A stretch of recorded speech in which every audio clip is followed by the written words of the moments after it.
You're listening to Inspire Change, a broadcast that strives to educate, motivate, and empower men to challenge traditions of masculinity.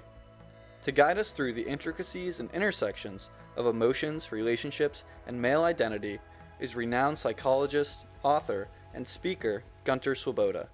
This is Inspire Change. Before I begin the actual podcast, I would like to respectfully acknowledge the Gadigal people of the Eora Nation, who are the traditional custodians of the land on which I work. I would also like to pay my respects to their elders past and present.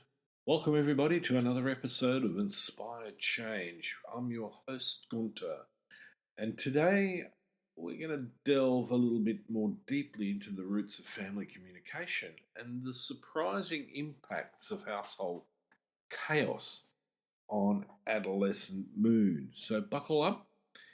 This particular episode might be quite a revelation. So in a recent study in the Journal of Family Psychology, led by psychologist Jackie Nelson from the University of Texas, they presented compelling evidence about the detrimental effects of chaotic homes on family interactions.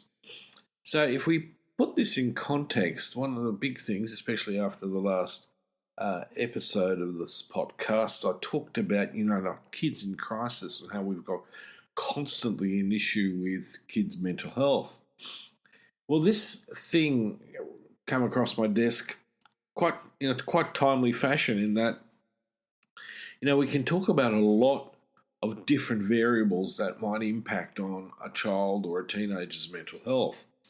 But the thing that we don't necessarily talk about is like the family environment, the sort of levels of stress in the family. And in this particular journal, they're looking at the sort of the busyness, the clutter, the noise, and the lack of routine that can exist in a teen's home. So let's just take a quick look at trying to understand what Nelson's actually revealed about the core of this issue. And in her words, it's not just about the clutter, noise, and lack of routine. It's how these factors culminate in unpredictability and tension, leading ultimately to the compromise of family functioning.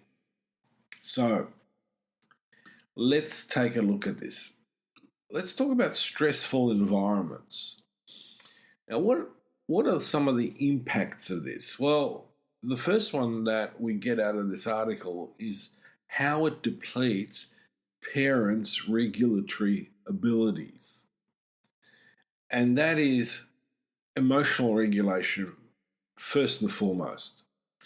And that makes it challenging for them to remain positively engaged with their children throughout the day. But one of the things that we need to consider is that the adult's challenge with emotional regulation, or including behavioural regulation, goes much, much further than simply making teenagers tense. One of the things that they found was that it increases the risks of a greater susceptibility to substance abuse, lower self-esteem, self-doubt, and hesitation in discussing sensitive topics due to trust issues. So this is particularly enlightening in many respects. So if we paint a picture of the family home environment as being high stress, high E, and lacking predictability and structure, then we're going to see quite a substantial negative impact on the teen's mental health. So the study centered around conversations of 109 mother-adolescent pairs across the week. And Nelson highlighted the significance of adolescent disclosure. In other words, how frequently do teens engage to open up?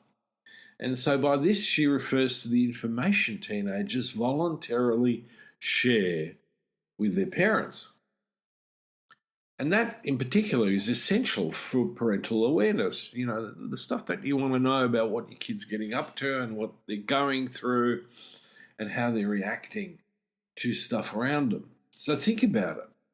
How often have you heard of teenagers withholding information or lying when parents initiate conversations? So spontaneous disclosure becomes a crucial factor in ensuring transparent dialogue. Now, what stood out most from these findings is that the household chaos directly decreases engagement between mothers and teenagers. This disengagement, in turn, reduces spontaneous sharing and understanding.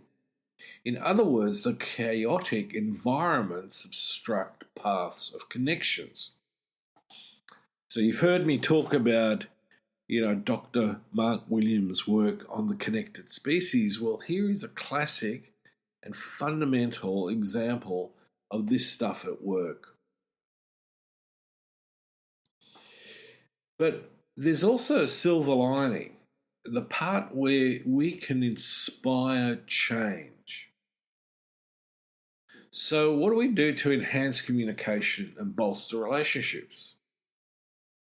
Well, fundamentally, in a way, it's really simple. Families need to reduce chaos and cultivate a predictable, calm, and supportive environment.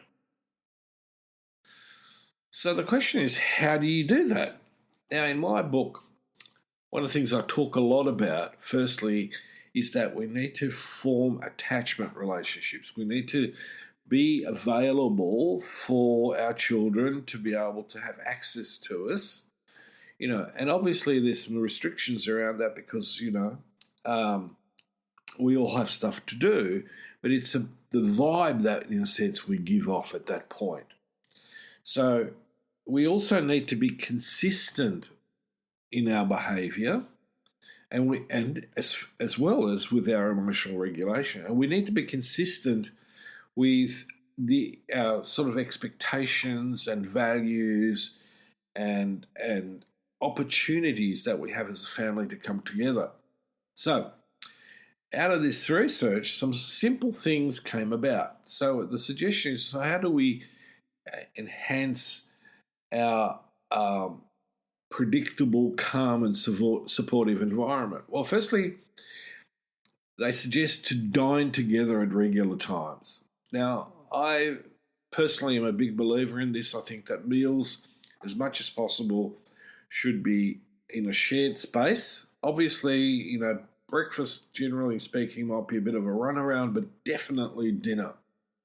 And this needs to take place without the distraction of devices.